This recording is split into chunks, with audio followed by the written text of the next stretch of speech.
रात के 8 बजे कमलेश थका हुआ घर लौट रहा था। आज उसकी शादी की पहली सालगिरह थी, इसलिए उसे आज घर जल्दी पहुंचना था। कमलेश ने अब एक टर्न लिया जहां से सुनसान रास्ते की शुरुआत होती थी। गाड़ी धीमी रफ्तार में ही थी।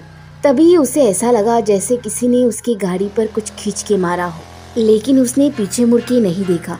उसका ध्यान बस आगे की ओर ही था। अब गाड़ी की रफ्तार उसने थोड़ी तेज कर दी। तभी कमलेश को बीच रास्ते पे एक लड़की दिखी जो उससे लिफ्ट मांग रही थी। तब कमलेश कुछ याद करने लगा। पूर्णिमा के दिन कमलेश का एक दोस्त रवि बड़ी तेजी से गाड़ी चलाते हुए आ रहा था।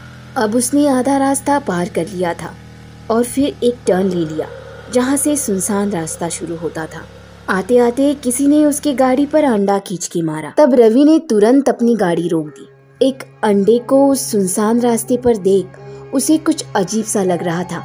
फिर उसने बिना कुछ सोचे वहां से जाना ही सही समझा और बाइक को किक मारी। तभी उसके सामने एक लड़की आ गई।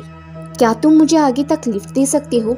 यहाँ से सिर्फ 25 मिनट का ही रास्ता है। फिर रवि उस लड़की को लिफ्ट देने के लिए तैयार हुआ, लेकिन बाइक के पीछे अंडा गिरा था, इसीलिए रवि बाइक से उतरकर पानी ढूंढने लगा। वो ढूंढते ढूंढते आगे की ओर ही चल रहा था। तभी उसे पीछे से एक आवाज आई और वो पीछे मुड़ा तो देखा उस लड़की को 2 लड़के सताने लगे थे।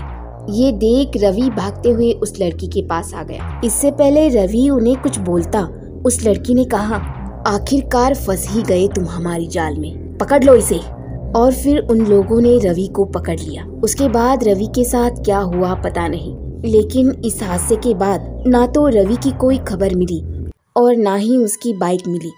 अब कमलेश ने भगवान का नाम लिया और बाइक की स्पीड बहुत ही तेज कर दी और बिना उस लड़की की ओर देखे गाड़ी आगे ले गया।